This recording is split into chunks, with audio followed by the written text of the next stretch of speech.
مفتی صاحب وہ سوال میرا ہے کہ فار ایگزامپل جب اب ہمیں پیرنٹ کوئی نظر آتی ہے کانٹرڈکشن جو ہماری کرنٹ انڈرسٹینڈنگ ہوتی ہے سائنس سے، چاہے وہ اسکرپچر میں ہو چاہے حدیث میں ہو، اس کو آپ کس طرح ریزالو کرتے ہیں؟ فار ایگزامپل وہ ایک حدیث ہے کہ مکھی کے ایک سائڈ میں پوائزن ہے ایک سائڈ میں نہیں ہے، مفتی صاحب ہم جب فار ایگزامپل اسی انسانی عقل سے ہی جب کسی دوسرے مذہب کے اسکرپچر کو ریجیکٹ کر رہے ہوتے ہیں کسی انکنسسٹنسی کی بیسس پہ سائنٹیفک فیکٹس، پھر وہی پرنسپل ہم اسلام پہ کیوں نہیں اپلائی کرتے؟ آپ اسلام میں یہ ثابت کریں کہ بھائی کنسسٹنسی نہیں ہے اسلام کی، اور بات بنیادی اصولوں کی ہو رہی ہے، فرعی مسائل کی، چھوٹے موٹے مسائل کی نہیں ہو رہی ہے، بنیادی اصولوں کی کہ جن کے اوپر دین قائم ہوتا ہے، وہ مذہب کھڑا ہوا ہوتا ہے، اس میں ثابت کریں کہ کوہیرنس، کنسسٹنسی اور آتھینٹسٹی، اور پھر اس کے بعد وہ امپاسبلٹیز تو نہیں ہے۔ کچھ حدیثوں میں جب آپ نے یہ مان لیا کہ ہاں یار ابہام ہے، اس کا مطلب ہے پوری جب اسٹرکچر حدیث کا جب کوشچن مارک ہوتا ہے تو اس میں تو نماز نہیں پڑھنے کا طریقہ کار ہی موجود نہیں نہیں ہے قرآن میں تو۔ نہیں، میں بتا دیتا ہوں آپ کو۔ اچھا جی اسکیپٹک ایگنوسٹک صاحب، کیا حال چال ہے؟ بالکل ٹھیک ٹھاک مفتی صاحب وہ سوال میرا ہے کہ فار ایگزامپل جب اب ہمیں پیرنٹ کوئی نظر آتی ہے کانٹرڈکشن جو ہماری کرنٹ انڈرسٹینڈنگ ہوتی ہے سائنس سے، چاہے وہ اسکرپچر میں ہو چاہے حدیث میں ہو، اس کو آپ کس طرح ریزالو کرتے ہیں؟ کہ کیا آپ یہ کہتے ہیں کہ سائنس جو ہے وہ کوئی حتمی بات نہیں کرتی، اس لیے ہم کبھی بھی مذہب کے ساتھ سائنس کو ریکنسائل کرنے کی کوشش نہیں کریں گے، یا آپ کہتے ہیں کہ نہیں یہ جیسے فار ایگزامپل وہ ایک حدیث ہے کہ مکھی کے ایک سائڈ میں پوائزن ہے ایک سائڈ میں نہیں ہے، اب یہ تو آئی تھنک آپ اگری کریں گے سائنٹیفکلی کرنٹ انڈرسٹینڈنگ میں تو یہ ٹھیک نہیں ہے، تو اس کو آپ کس طرح اس طرح کی چیزوں کو کیسے ریکنسائل کرنے پر یقین رکھتے ہیں؟ دیکھیں، یہ جو آپ نے یہ جو آپ نے پوچھا ہے مجھ سے اصول، تو میں ایک ضابطہ آپ کو بیان کر دیتا ہوں۔ یہ ضابطہ سب سے پہلے جس جگہ میں نے پڑھا ہے اس کتاب کا ریفرنس بھی میں آپ کو دے دیتا ہوں، اور چونکہ بات اسلام کی ہو رہی ہے تو ظاہر سی بات ہے کہ اسلامک لٹریچر سے میں ریفرنس دوں گا۔ شیخ الاسلام ابن تیمیہ کی ایک کتاب ہے درء تعارض العقل والنقل، اس کی پہلی والیوم میں شروع میں ہی انہوں نے یہ بات لکھی ہے، اور اسی طریقے سے حضرت تھانوی نے الانتباہات المفیدہ میں یہ بات لکھی ہے کہ اگر کوئی عقلی سائنس، چونکہ عقل کے تحت آ جائے گی، وہ ایک بڑا ڈپارٹمنٹ ہے، اگرچہ سائنس جو ہے آج کل وہ امپیریکل ہے، لیکن پھر بھی ہم اس کو جب ڈویژن کریں گے، بڑی ڈویژن، تو ہم اس کو عقل کے تحت رکھیں گے کہ اگر کوئی ڈیفینیٹو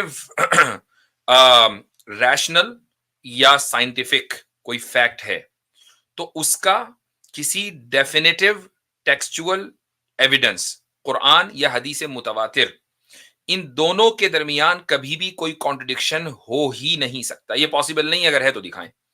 تو یہ جو میں نے آپ کو بتایا نا، قرآن کی آیت یا اسی طریقے سے حدیث متواتر، یہ دو چیزیں ہمارے یہاں ڈیفینیٹو ٹیکسچول ایویڈنس مانی جاتی ہیں۔ اب اگر آپ یہ کہیں کہ بھئی سائنس اس چیز کو تسلیم نہیں کرتی ہے کہ مکھی کے ایک پر میں شفا اور اس کے دوسرے پر میں بیماری ہوتی ہے، تو یہ چیز بھی اپنی جگہ محل نظر ہے، اور اس کی وجہ یہ ہے کہ سائنس ابھی اگر کسی چیز کو تسلیم نہیں کرتی تو اس کا مطلب یہ نہیں کہ کبھی نہیں کرے گی۔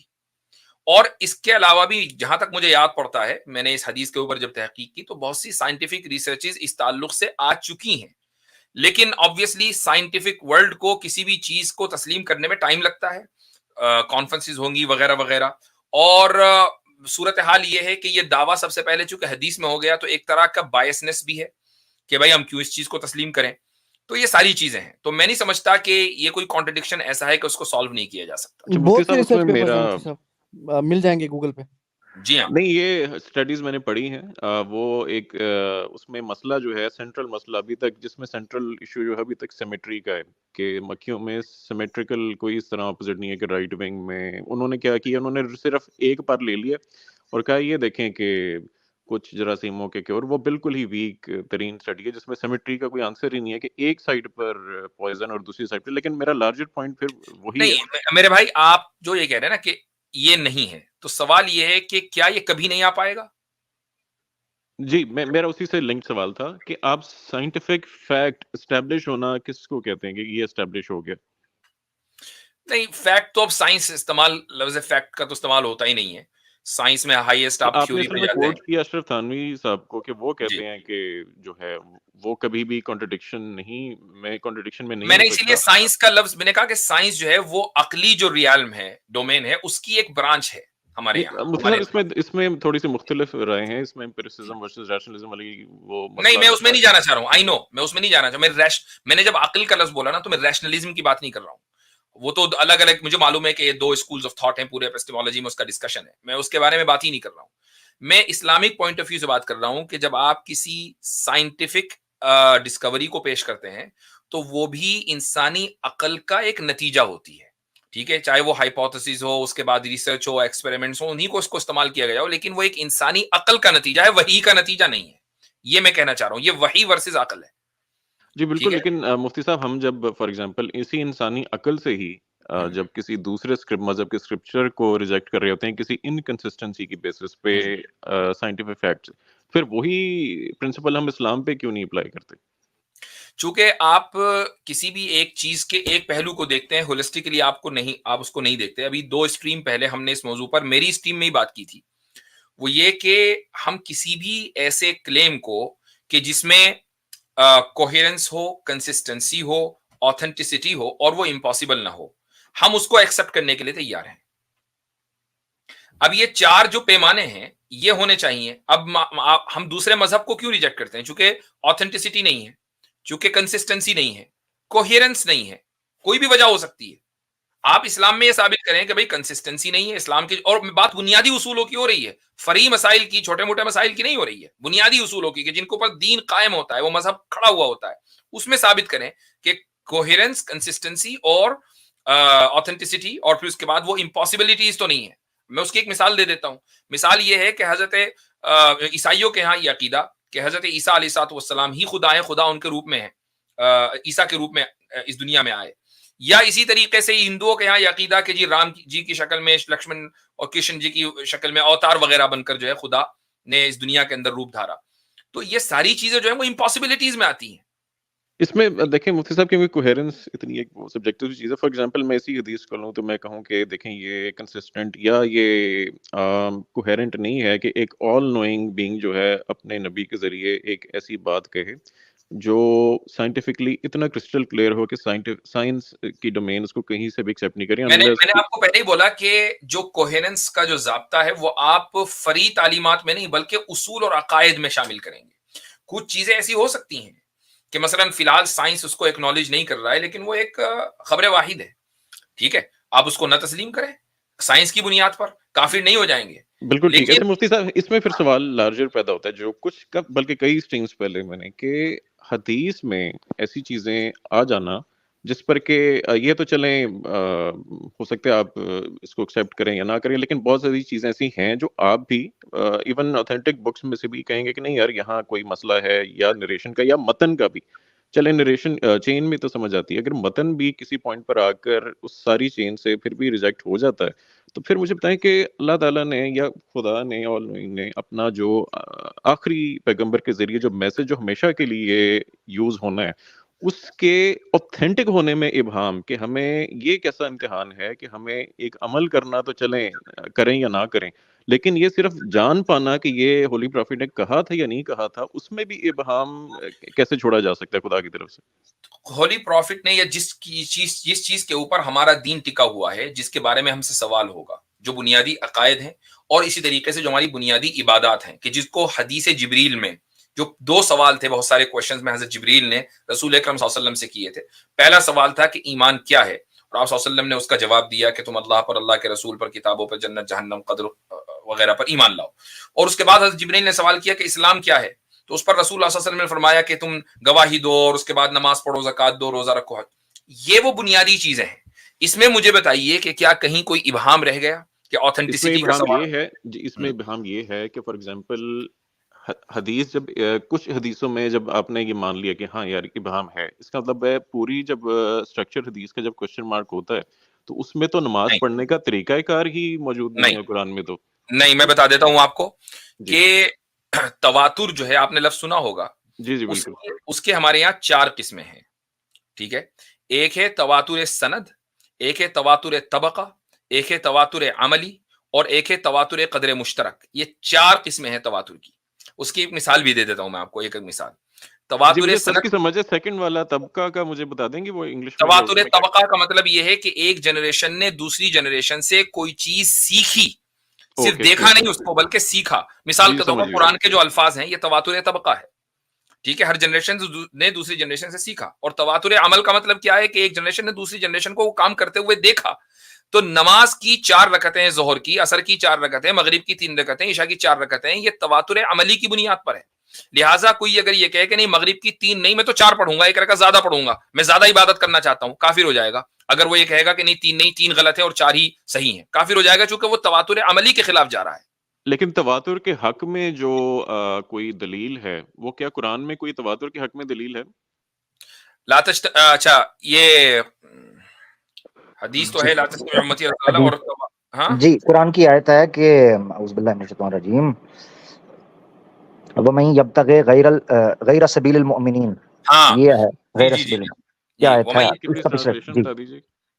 جی آیت جو ہے وہ میں نکال لیتا ہوں. وَمَن يَبْتَغِ غَيْرَ سَبِيل, اس طرح کیا ہے, نُوَلِّهِ مَا تَوَلَّىٰ وَنُصْلِهِ جَهَنَّمَ. یس نُوَلِّهِ مَا تَوَلَّىٰ. جی یہ اس میں ہے سورہ 5ویں پارے میں, جہاں تیسرا کوارٹر شروع ہو رہا ہے, اس سے پہلے وَمَن يَتَّبِعْ غَيْرَ سَبِيلِ الْمُؤْمِنِينَ وَمَن يَتَّبِعْ غَيْرَ سَبِيلِ الْمُؤْمِنِينَ نُوَلِّهِ مَا تَوَلَّىٰ وَنُصْلِهِ جَهَنَّمَ. کہ ایک اور بھی ہے, ایک اور سوری سورہ بقرہ کی ایک اور ہے فَإِنْ آمَنُوا بِمِثْلِ مَا آمَنْتُمْ بِهِ فَقَدِ اهْتَدَوْا. جی ٹھیک. تو یہ 2 آیتیں ہو گئیں. اب آپ اس میں دیکھیں جو پہلی آیت پڑھی گئی ہے وہ یہ ہے کہ مؤمنین کے راستے کے علاوہ اگر کوئی شخص کسی راستے پر چلے گا تو نُوَلِّهِ مَا تَوَلَّىٰ, ہم اس کو چلنے دیں گے جس طرف وہ جا رہا ہے, لیکن پہنچائیں گے جہنم میں, وَنُصْلِهِ جہنم. ٹھیک ہے, یہ سورہ نساء کی آیت نمبر 115 ہے. ٹھیک ہے بھائی. اچھا, اس میں تواتر کیسے عمل میں آ رہا ہے, مجھے وہ کلیئر کر دیجیے. کیونکہ مؤمنین کا جو طریقہ ہے جو وہ ایک دوسرے سے سیکھ رہے ہیں, یہ تواتر ہی تو ہے, یہ اجماع ہے. اجماع اور تواتر دونوں اسی آیت سے نکل کر سامنے آتے ہیں. بالکل صحیح, بالکل. آئی تھنک یہ کنونسنگ آپ کا جواب ہے. لیکن وہ سائنس والے پوائنٹ اتباع, سوری ایک جملہ بولنا چاہ رہا ہوں. اتباع جب مومنین کی کرنی ہے تو وہ بحیثیت ایک مجموعہ کے ہوگی, اور مجموعے کا ایکسپریشن تواتر کے ذریعے ہی سامنے آ سکتا ہے. یعنی اجماع بھی جب ہم کہتے ہیں تو حقیقت میں صوری طور پر یعنی شکلی طور پر, نظری طور پر وہ اکثریت کی نمائندگی کر رہا ہوتا ہے. اب کسی فرد کا اگر اختلاف بھی پایا جاتا ہے اور وہ کبھی ریکارڈ نہیں ہوا تو اس کو بھی تواتر ہی کہا جائے گا. یعنی تواتر کا اندازہ ہی کثرت سے ہوتا ہے. بالکل ٹھیک ہے, میں کنوینس ہوں اس پہ. بس میرا وہ سوال ابھی رہ گیا ہے کہ یعنی جب کچھ حدیث جب وہ رہ جاتی ہیں کوشچن مارک, تو پورے حدیث کے سٹرکچر پر سوال کیسے نہیں سوال اٹھتا میرے بھائی. میں اس لیے کہہ رہا ہوں کہ ہمارے یہاں حدیثوں کو جانچنے کے کوئی ایک پیمانہ نہیں ہے. سند صرف معیار نہیں ہے, بلکہ متن بھی معیار ہے کہ متن کو جانچا جائے گا. مثال کے طور پر اگر کوئی حدیث کا جو ٹیکسٹ ہے سند کے اعتبار سے بالکل ٹھیک ہے, لیکن وہ تاریخی اعتبار سے غلط ہے, تو حدیث کو ضعیف مانا جائے گا چاہے سند کتنی مضبوط ہو. صحیح مسلم میں ایک روایت ہے کہ رسول اکرم صلی اللہ علیہ وسلم کا نکاح ام حبیبہ رضی اللہ عنہا سے اس وقت ہوا جبکہ صلح حدیبیہ کے بعد ہوا. ٹھیک ہے, ابو سفیان آئے اور اس وقت آپ صلی اللہ علیہ وسلم کی زوجیت میں انہوں نے ام حبیبہ رضی اللہ عنہا کو دیا. یہ صحیح مسلم میں ہے, جبکہ تاریخی روایتوں سے یہ بات ثابت ہو چکی کہ ام حبیبہ رضی اللہ عنہا سے نکاح پہلے ہو چکا تھا, صلح حدیبیہ سے پہلے ہو چکا تھا. تو اب یہ جو چیز ہے نا, یہ اب یہاں سند کے اعتبار سے بالکل ٹھیک ہے, لیکن متن کے اعتبار سے چونکہ گڑبڑی آ گئی تو اس حدیث کو معلل مانا جاتا ہے. اور معلل کہتے ہیں اس حدیث کو جو سند کے اعتبار سے ٹھیک ہو لیکن متن میں گڑبڑی ہو, اس لیے اس کو ریجیکٹ کر دیا جاتا ہے. جی بالکل مفتی صاحب, یہ مجھے متن والے پہ ہی سب سے زیادہ یعنی سمجھ لیں سوال ہے یا حیرانگی ہے کہ جب تمام تر چین کے باوجود متن کلیش کر جائے, چاہے ہسٹوریکل کسی انڈرسٹینڈنگ سے, چاہے قرآن پاک سے, اور اس کو یہ بات طے کرنے والے جو ہیں وہ نان نبی ہیں, وہ مطلب نبی کے علاوہ ہیں, تو یہ تو آلموسٹ نبوت کے درجے پہ فائز کرنے والی بات نہیں ہے بخاری مسلم یا بعد والی. کہ فار ایگزامپل متن میں آپ نے ایک چیز آپ کے تک پہنچی صحیح چین سے, راوی میں کوئی سارے عادل راوی جو بھی سٹینڈرڈ آپ لیں, چاہے مسلم کے لیے بخاری کا, آپ تک پہنچ گئی. کسی نے فار ایگزامپل شیخ البانی نے یا کسی اور نے کہا کہ نہیں اس میں یہ مسئلہ ہے متن میں, آپ نے تو جو لیجڈلی ہولی پروفٹ کا کال تھا اس کو اپنی عقل سے آپ نے یہ کہہ دیا کہ نہیں یار یہ متن ایسا نہیں ہے. چونکہ اگر سند میں مان لیجئے 5 لوگ ہیں اور 5 لوگ کریڈیبل ہیں, تو کریڈیبلٹی کا مطلب یہ نہیں ہوتا کہ وہ کبھی ان سے بھول چوک نہیں ہو سکتی.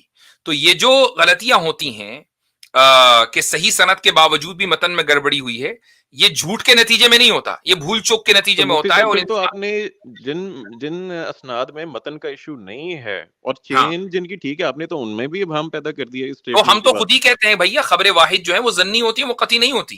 ہمارے یہاں ظنی اور قطعی کا کانسیپٹ بھی ہے. ظنی کا مطلب یہ ہے کہ موسٹ لائکلی یہ حدیث صحیح ہے، قطعی کا مطلب یہ ہے کہ بیونڈ اینی ڈاؤٹ یہ حدیث. مفتی صاحب یہ آپ نے بہت ہی خوبصورت جملہ ہے کہ موسٹ لائکلی.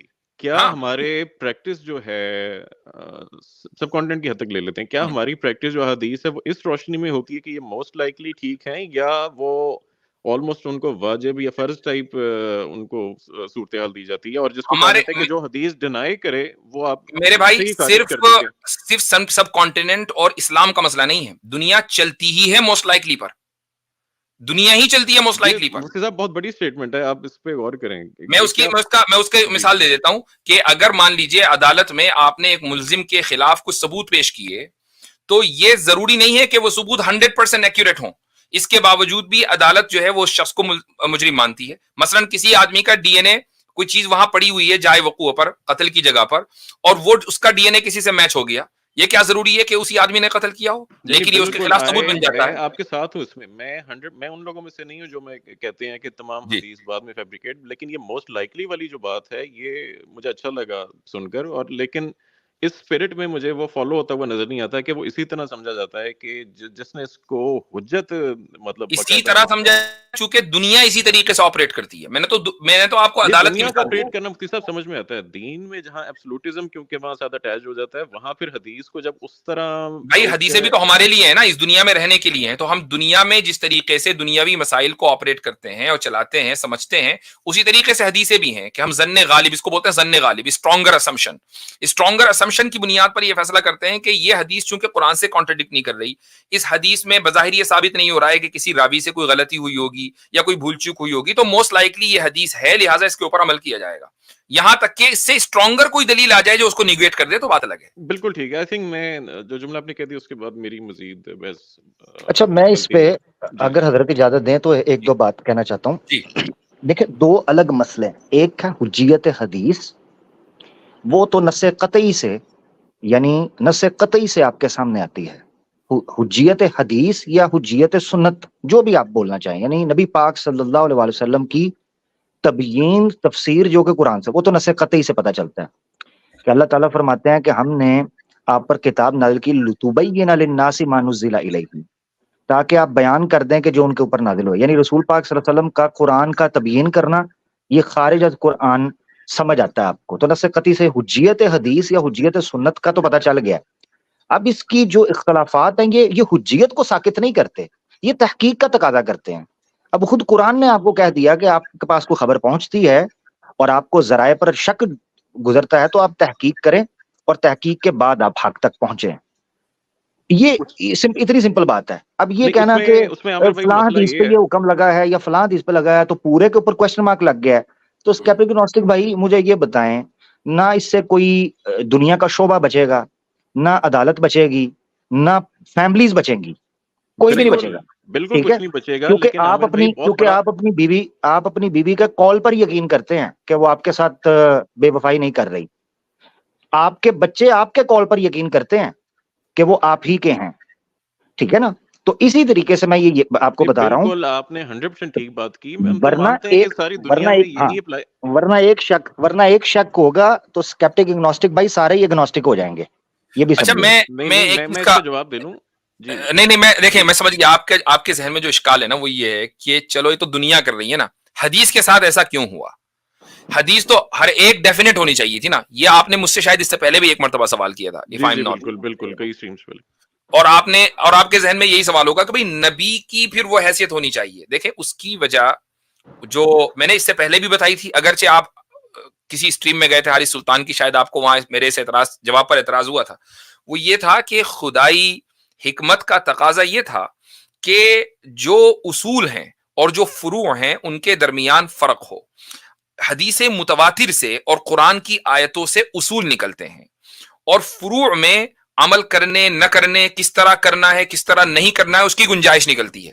میں ایک مثال دے دیتا ہوں کہ خدا کے اوپر ایمان لانا ہے. اب اس میں کوئی تفصیل نہیں ہے کہ جی اس طرح ایمان لانا ہے کہ اس طرح آدھے پر ایمان لے آئے, پونے پر ایمان لے آئے, سیدھا ہو کر رات میں لے آئے, دن میں لے آئے, ایسا کچھ نہیں ہے. ایمان لانا ہے تو ایمان لانا ہے 100%, اس میں کسی تفصیل کی مزید کوئی گنجائش نہیں رہ گئی.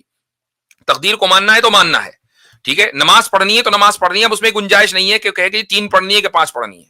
لیکن تفصیلات میں کہ کیسے پڑھنی ہے, کہ رکوع میں جانے سے پہلے ہاتھ اٹھانے کہ نہیں اٹھانے ہیں, اس میں اختلاف ہے, اور اس میں اختلاف کی گنجائش ہے, اس میں کوئی مسئلہ نہیں ہے.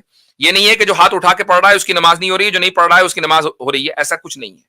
تو اس فرق کو باقی رکھنے کے لیے حکمت الہی کا تقاضا تھا کہ کچھ حدیثیں ایسی بھی ہوں کہ جن پر ظن غالب کی بنیاد پر, اسٹرانگر اسمپشن کی بنیاد پر فیصلہ کیا جائے. جی مفتی صاحب, یہ لاسٹ ٹائم آپ نے بھی کیا تھا اور مجھے یہ بالکل بھی مطمئن نہیں کر سکا لاجک. اس کی وجہ میں آپ کو بتاتا ہوں. دیکھیں, اگر تو کچھ چیزیں رکھنی تھیں, آپ سمجھ لیں کہ انسانوں کی کچھ فہم پر چھوڑنی تھیں, تو اس میں نبی کے قول کو ابہام کا شکار بنانا کہ انہوں نے کہا تھا یا نہیں بنانا تھا, اس کی ضرورت نہیں تھی, کیونکہ اس سے ان کی ڈسرسپیکٹ کا بھی آنسر نکلتا ہے کہ وہ اس کا جواب بھی دے دیتا ہوں. صحابہ کے لیے ہر حدیث متواتر تھی, ان کے لیے خبر واحد نہیں تھی. بالکل صحیح, ٹھیک. اب صحابہ کے لیے صحابی نے رسول اللہ صلی اللہ علیہ وسلم کو جو کہتے ہوئے دیکھا, سنا, اور جو کرتے ہوئے دیکھا, اس پر اسی طریقے سے, اگر اس چیز پر عمل کرنا ضروری تھا تو اس پر اسی طریقے سے عمل کرنا اس صحابی کے لیے ضروری تھا. اب رسول اللہ صلی اللہ علیہ وسلم کی زندگی میں عمل کے حوالے سے الگ الگ اسٹیجز آئے ہیں. مثال کے طور پر شرابیں ایک دم بین نہیں ہوئی, اسی طریقے سے نماز کی جو مکمل کیفیت ہے وہ ایک دم نہیں آئی ہے, کبھی کچھ آہستہ آہستہ آہستہ اس کے اندر پروگریشن ہوا ہے. اس کی ایک مثال دے دیتا ہوں. اس کی مثال یہ ہے کہ ایک حدیث ہے کہ رسول اللہ صلی اللہ علیہ وسلم کانا یرفع یدیہ فی کل رفع و خفض, کہ آپ صلی اللہ علیہ وسلم ہر اٹھنے بیٹھنے پر رفع یدین کرتے تھے, ہر اٹھنے بیٹھنے پر, یہاں تک کہ اگر سجدے سے ایک مرتبہ اٹھیں تو بھی رفع یدین. اس حدیث کے اوپر اتفاق ہے ائمہ اربعہ کا, علماء کا, کہ اس میں پروگریشن ہوا ہے. وہ پروگریشن اس طریقے سے ہوا ہے کہ نہیں, بعض جگہوں پر پھر بعد میں رفع یدین کو, ہاتھ اٹھانے کو ختم کر دیا گیا. اب جو حنفی پوزیشن ہے وہ آگے تک گئی ہے کہ نہیں, ہر جگہ پہ ختم کر دیا گیا, سوائے نماز میں شامل ہوتے وقت اس جگہ باقی رکھا گیا. شافعی اور حنبلی یہاں تک پہنچے کہ نہیں, ہر جگہ پہ ختم کر دیا گیا, لیکن صرف رکوع میں جاتے ہوئے رہ گیا اور رکوع سے واپس آتے ہوئے رہ گیا, باقی جگہ ختم کر دیا گیا. لیکن ختم کرنے پر سب کا اتفاق ہے. اب آپ یہ دیکھیں کہ صحابی کے لیے جس طرح اس نے دیکھا اسی طریقے سے عمل کرنا ضروری ہے, لیکن جب وہ حدیثیں بعد میں گئی ہیں تو اب اس کے اندر بھول چک کا امکان ہو گیا, تو اس میں نبی کا درجہ کم نہیں ہوا, ورنہ صحابہ کے لیے کچھ نبی کی باتیں ماننی چاہیے. جی یہ لیکن بہت ہلکے معاملات ہیں, میں اس طرف جانا نہیں چاہ رہا تھا. وہ 11,000 وولٹ کا ٹاپک ہے, جیسے انجینئر صاحب کہتے ہیں. وہ یہ ہے کہ قرآن کی بھی کون سی آیت منسوخ ہے, کون سی نہیں ہے, اور ایون قرآن کی ترتیب بھی, چلیں ترتیب نہ بھی لیں تو کون سی آیت کہاں لی جائے گی, اور ناسخ و منسوخ والا جیسے میں نے ذکر کیا وہ بھی حدیث میں اس سے رہنمائی لی جاتی ہے. قرآن کی کوئی بھی آیت 100% منسوخ نہیں ہے, 100% نہیں, لیکن کون سی آیت منسوخ ہے کون سی نہیں ہے, یہ کیا اس کے لیے حدیث سے دلیل نہیں لی جاتی؟ نہیں, دلیل لی جا سکتی ہے, لیکن ظاہر سی بات ہے کہ اچھا ایک چیز یہ بھی ہے کہ نسخ جو اختلاف ہوا ہے نا کہ کون سی آیت منسوخ ہے, اب اصل میں بات یہ ہے کہ آپ انجینئر صاحب, پھر انجینئرنگ گڑبڑ ہو جاتی ہے دین کی. نہیں میں ان سے بالکل اس معاملے میں متاثر نہیں ہوں, میں نے صرف ان کا فریز یوز کیا 11,000 وولٹ. ہاں, تو بات یہ ہے کہ جو نسخ کا جو لفظ ہے نا, چونکہ تھوڑا سا بورنگ ٹاپک ہو جائے گا, میں مختصر کر رہا ہوں کہ نسخ کا جو لفظ ہے وہ متقدمین کے یعنی جو ارلی اسکالرز ہیں ان کے یہاں دوسرے معنی میں استعمال ہوتا تھا, اور جو بعد کے اسکالرز ہیں ان کے یہاں دوسرے معنی میں استعمال ہوتا تھا. جو ارلی اسکالرز ہیں ان کے یہاں کسی بھی طرح کے امینڈمنٹ کو, مثلا کوئی آیت جو ہے جنرل ہے اس کو خاص کر دیا گیا, اس کو نسخ مانا جاتا تھا.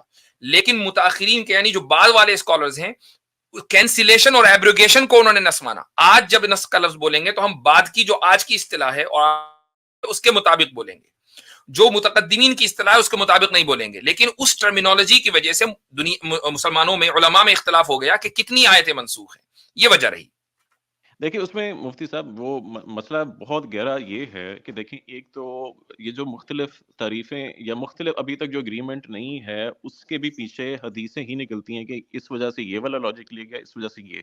اور جو قرآن کی کمپائلیشن ہے وہ بھی جس مطلب سمجھ لیں جس طریقہ کار سے حدیث آئی اسی طریقے سے قرآن پاک آیا. فرق کیا ہے, اب دلیل کیا, ایک جملہ یہ کہ وہ آپ یہ دلیل کہ قرآن ہولی پروفٹ کے ٹائم پہ ہی مکمل کیا گیا تھا، اس کی دلیل بھی احادیث سے ہی لیتے ہیں. قرآن کے اپنے انٹرنلی پورے کمپلیٹ ہونے کا کہیں کوئی قرآن میں کوئی فارمولا یا کوئی کسی قسم کا کرسٹل کلیئر بات نہیں ہے، وہ بھی حدیث سے ہی الیوم دلیل دی اکملت لکم دینکم واتممت علیکم نعمتی ورضیت لکم اسلام دینا، قرآن کی آیت ہے. ٹھیک ہے، اب اس کے بعد صرف ایک یا دو آیتیں نازل ہوئی ہیں، صرف ایک یا دو آیتیں. یہ قرآن میں دین کو مکمل کر دیا گیا. اب اگر مان لیجئے ایک یا دو آیتیں ہم یہ کہتے ہیں کہ بعد میں نازل ہوئی ہیں، تو یہ ہم کہاں سے لیتے ہیں؟ یہ قرآن میں تو لکھا نہیں ہوگا، یہ تو حدیث میں لکھا ہوگا. آپ کہہ دیجئے حدیثیں غلط ہیں تھوڑی دیر کے لیے، لیکن یہ آیت تو موجود ہے نا، الیوم اکملت لکم، کہ آج میں نے دین کو تمہارے لیے مکمل کر دیا. اس کا مطلب یہ ہے کہ انٹائر قرآن اس سے پہلے نازل ہو چکا، تو قرآن سے تو ثابت ہو نہیں گیا وہ بالکل مکمل ہے. میں نازل ہونے پہ نہیں ڈاؤٹ یہ ہے کہ جو نازل ہوا تھا کیا وہ اسی حالت میں آگے پہنچ گیا یا نہیں پہنچا. اب یہ والی بات قرآن میں کیسے لکھی گی؟ اس کے لیے تو پھر قرآن کا مسلسل نزول چلتا رہنا چاہیے. دیکھیں ذرا وہ یہ سوال کیسے جمپ کیا انہوں نے. یہ والی بات قرآن کی جب نہیں میں بڑا کلیئر سوال ہے. مجھے ایک بات بتاؤ یار، حدیث میں ہی آئے گا ایک قرآن کس طریقے سے جمع کیا گیا، کس طریقے سے آیا، کیونکہ قرآن جمع ہو رہا ہے. قرآن میں کہاں سے آئے گا کہ کیسے جمع ہو اور کیسے آگے پہنچا، یہی وہ تو خود جمع ہو رہا ہے. اس پوائنٹ کی گہرائی کو جس دن سمجھ گئے نا، میں گہرائی سمجھ گیا ہوں. میں نے آپ کی چینجنگ دیکھی ہے کہ جب مفتی صاحب نے وہ آیت پڑھی ہے اس کے بعد آپ نے اپنے سوال کو چینج کر دیا. نہیں آپ میرا سوال پہ میں نے کہا تھا کہ قرآن اسی ذریعے سے آیا جس ذریعے سے حدیث، اور مگر قرآن میں وہ چیز نہیں آئے گی نا، قرآن میں وہ چیز نہیں آئے گی، کیونکہ آپ ایک چیز کے بارے میں، آپ ایک انسیڈنٹ کے بارے میں یہ بیان کر رہے ہیں کہ وہ کیسے آیا، وہ کیسے ہوا، یعنی قرآن کیسے کمپائل ہوا، تو قرآن میں کیسے آئے گا. اصل سوال ہے نا میرے بھائی، کیسے میں جو اصل سوال ہے کہ کیا قرآن پورا اوتھینٹک پہنچا، وہ کیسے سے مراد یہ نہیں ہے. بالکل پہنچا. اب اس کا ذکر نہیں، اور آتھینٹسٹی کی بنیاد تواتر طبقہ ہے نا، میں تو بات ہو چکی اس پر. اس کے علاوہ بھی حضرت اگر حدیث سے استدلال کر رہے ہیں، اس میں ایک تو تواتر طبقہ کی یا تواتر علمی جو ہے، جس کو حضرت نے بیان کر دیا کہ علم کیسے ٹرانسفر ہوا، پورے کے پورے لوگ وہاں پر. اس کے علاوہ بھی اگر حدیث سے بھی آتا ہے تو ٹھیک ہے، حدیث سے آ رہا ہے، اس میں اعتراض کیا ہے؟ نہیں ان کا اعتراض عامر بھائی یہ ہے جس کو آلریڈی ہم اس کا جواب دے چکے کہ ان کا جواب یہ کہ جب حدیثیں ظنی ہیں، خبر واحد ظنی ہے، تو آپ ایک ظن کی بنیاد پر یہ طے کر رہے ہیں کہ قرآن جو ہے وہ مکمل ہو گیا اور یہ وہی قرآن ہے جو نازل ہوا. ایگزیکٹلی ہے نا. تو ہم اس کا جواب جو ہے وہ یہ دے رہے ہیں کہ قرآن کریم نے ایک کیٹیگوریکل اسٹیٹمنٹ دیا ہے، وہ یہ ہے کہ ہم نے اس قرآن کو نازل کیا، ہم حفاظت کرنے والے ہیں. اب اس کے بعد تواتر طبقہ کی بنیاد پر یہ طے ہوا کہ یہ وہی قرآن ہے جو صحابہ نے رسول اکرم صلی اللہ علیہ وسلم سے سیکھا ہے. تو ان دونوں میں کوئی کانٹرڈکشن نہیں ہے، بلکہ ایک چیز دوسرے کو انڈورس کر رہی ہے، لہٰذا یہ چیز آتھینٹیکلی پروون ہے کہ یہ وہی قرآن ہے جو رسول اکرم صلی اللہ علیہ وسلم نے صحابہ کو دیا ہے. جی یہ ایک دوسرے کو. اور دوسری چیز یہ ہے، دوسری چیز یہ ہے، اگر یہ حضرت یہ بھی کہہ رہے ہیں نا کہ خبر واحد کے تھرو، تو پھر یہ اپنے دوستوں سے جا کے پوچھیں کہ جنہوں نے پروگرام کیا ہے. ان کا ایک دوست تھا بڑا پیارا، اس نے تو پورا پروگرام کیا، وہ کہتا ہے جی پورا قرآن جو ہے وہ خبر واحد نہیں ہے، صرف آخری سورہ توبہ کی آیت ہے. کیونکہ جب حضرت زید بن میں ماسک والے دوست کی بات کر رہا ہوں، اللہ معاف کرے، چلے ٹھیک ہے، پھر لڑائی ہوگی، ویسے آپ صلح کی بات کر رہے تو زید بن ثابت انصاری رضی اللہ تعالیٰ عنہ جب قرآن کو کمپائل کر رہے تھے بخاری کی حدیث کے مطابق حضرت ابوبکر صدیق کے عہد میں، تو وہ پورا پروگرام کر کے کہتا ہے جی دیکھیں مسلمان کہتے ہیں ہمارے پاس تواتر سے قرآن پہنچا ہے، ایک آیت سورہ توبہ کی جو آخری ہے دیکھیں وہ کہہ رہے ہیں مجھے صرف ایک آدمی سے ملی. ٹھیک ہے، جی تو لہٰذا وہ خبر واحد ہے کہ ان صاحب کو اگر 4 آپشنز ملے نا کہ یہ ہولی پروفٹ نے یہ 4 کام کیے تھے، جو ان کی نظر میں سب سے برا ہوگا نا وہ کہتے ہیں یہی اصل ہے، ان کو تو چھوڑ دینا. تو بس اسی لیے میں کہہ رہا ہوں یہ اچھی بات کہہ دی، یہ اسکیپٹک ایگنوسٹک نے اچھی بات کہہ دی. ٹھیک ہے، تھینک یو جی، تھینک یو. تو اس کا مطلب یہ ہے کہ آپ بھی ظنی پر کھڑے ہیں، آپ کے کچھ دوست بھی ظن پر ہیں، آپ بھی. بات یہ کہہ کر رخصت لیتا ہوں، وہ لمبی اگر آپ لوگ اجازت دیں گے تو کنٹینیو کر لیتے ہیں کہ جو آپ نے کہا نا دونوں ایک دوسرے کو انڈورس کر رہے ہیں، یہی سرکولر لاجک میں پوائنٹ آؤٹ کرنے کی کوشش کر رہا ہوں کہ یہ سرکولر لاجک ادھر قرآن اور حدیث میں بہت سرکولر لاجک. میرے بھائی لاسٹ پوائنٹ اب میرا ہے، سرکولر لاجک اس وقت ہوتی جب ہم قرآن پر یہ کہتے ہیں کہ قرآن میں یہ آیت ہے اور اسی آیت سے پتہ چل رہا ہے کہ قرآن یہی ہے. ٹھیک ہے، اگر ہم یہ کہتے ہیں تو یہ سرکولر لاجک ہے.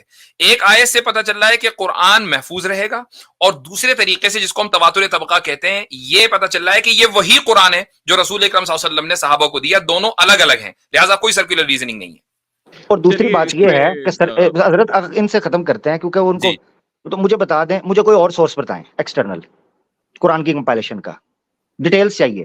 تو سرکولر ریزننگ کہاں سے آئی ہے آپ کے پاس؟ میں بتاتا ہوں سرکولر ریزننگ میں کیا کہہ رہا ہوں. آپ یہ کہہ رہا ہوں میں چھوڑ دیں گے, ٹائم ویسٹ ہو رہا ہے.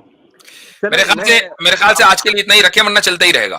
چلیں, بات تو آئی گئی بہت شکریہ حضرات, بہت شکریہ, تھینک یو سو مچ.